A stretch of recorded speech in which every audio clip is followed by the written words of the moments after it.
Hola, soy Marcela Eres. Hoy vamos a conversar sobre el trabajo práctico en neumonología. Son 2 trabajos prácticos de 20 preguntas cada uno. Y la idea, en honor al tiempo, va a ser ir seleccionando con más detalle las preguntas que a mí me parece que ofrecen mayor dificultad.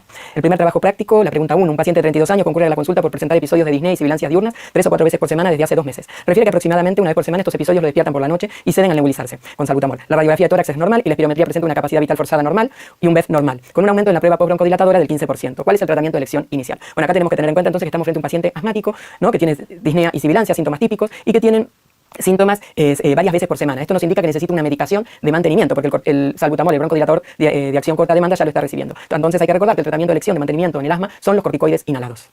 Paciente asmático en tratamiento con fluticasona, 1000 microgramos, esta es una dosis alta de corticoide inhalado, y salmeterol, 100 microgramos, el salmeterol, recuerden, es un broncodilatador de acción prolongada. En los últimos 3 meses no ha presentado limitaciones a sus actividades por el asma, no presentó síntomas nocturnos, solo requirió salbutamol en 2 oportunidades y su espirometría es normal. ¿Cuál es su conducta respecto al tratamiento? Recuerden que en el asma la idea es estar bien con la menor medicación posible, y este paciente tiene asma controlado. ¿Cómo lo sabemos? Lo sabemos por la frecuencia de síntomas, diurnos, nocturnos, limitación de actividad.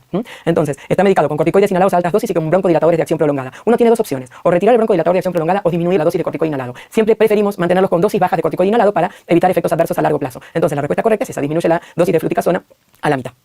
Se interna un paciente con EPOC por episodios de reagudización de su enfermedad. ¿Cuál es su conducta? Acuérdense que la base de tratamiento del EPOC reagudizado es los broncodilatadores, los corticoides sistémicos. Esa es la base. Después, si el paciente lo requiere, se le dará antibióticos, se le dará oxígeno. ¿Cuál es la indicación de antibiótico? Bueno, cuando hay una sospecha de infección. ¿Por qué siempre le damos antibiótico a un paciente EPOC con sospecha de infección? Porque el 50% de las reagudizaciones es debido a una infección bacteriana.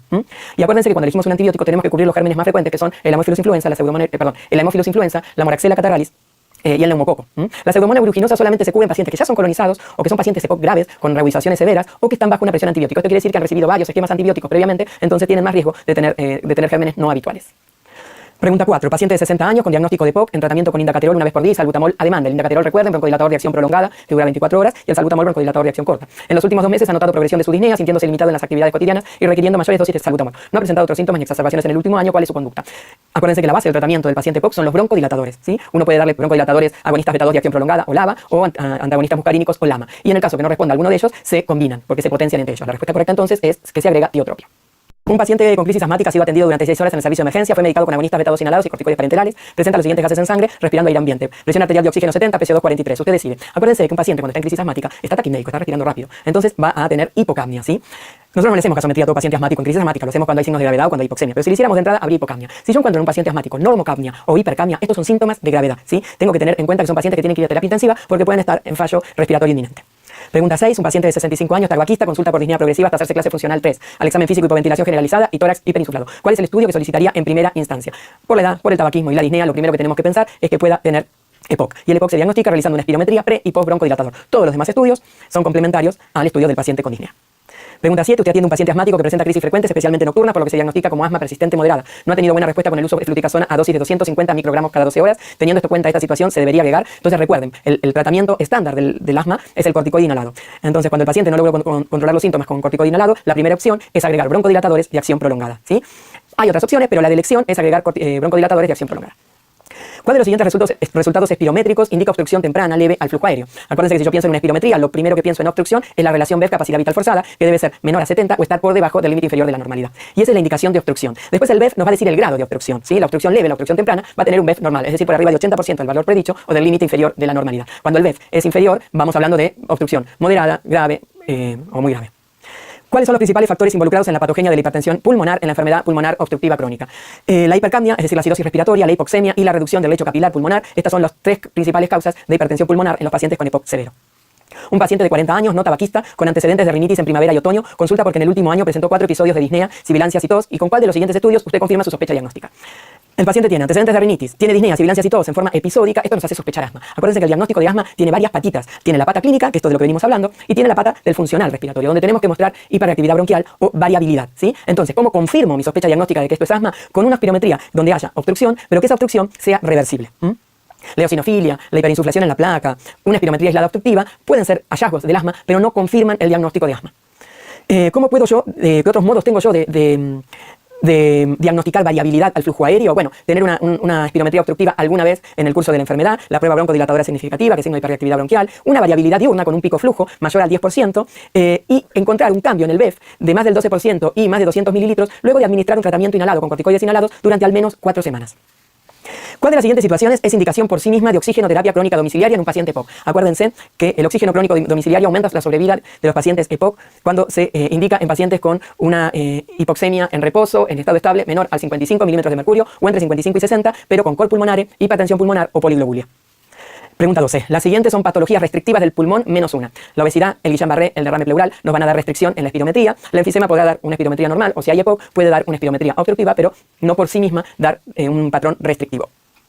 Un paciente de 35 años sin antecedentes patológicos lo consulta por disnea al realizar ejercicios de varios meses de evolución. Se realiza radiografía de tórax y espirometría que se informan como normales. ¿Cuál es la conducta?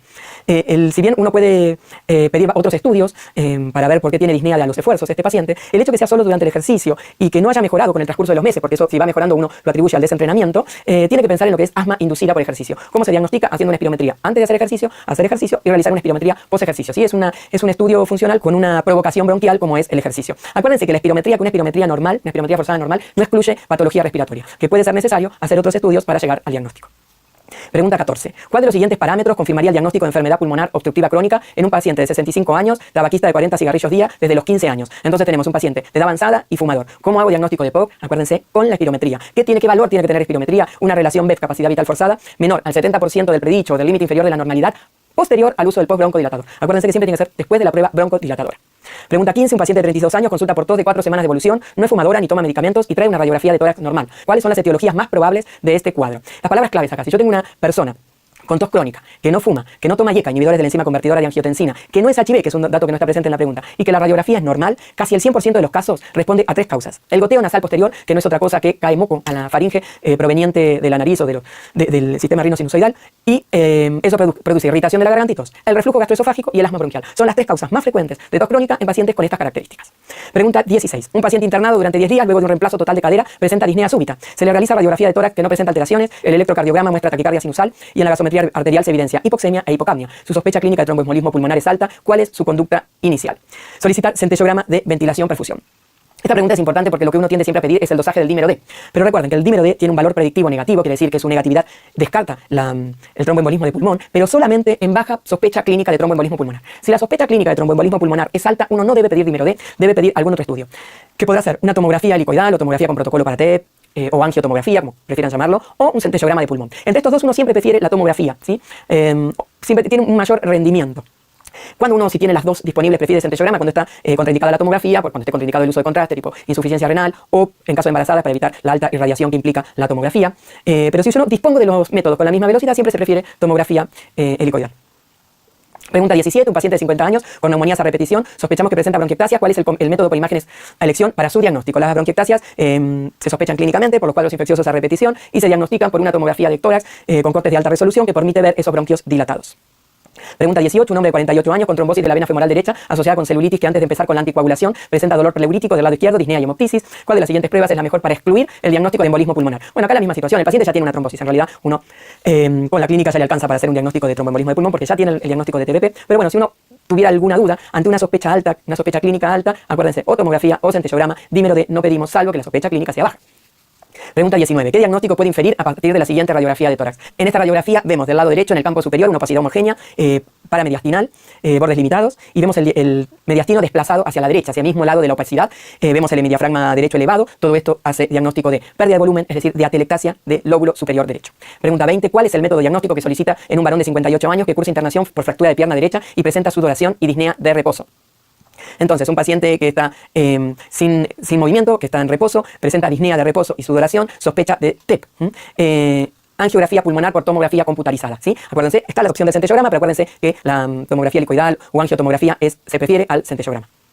Damos por finalizado el trabajo práctico número 1 y a continuación podrán escuchar la corrección del trabajo práctico número 2.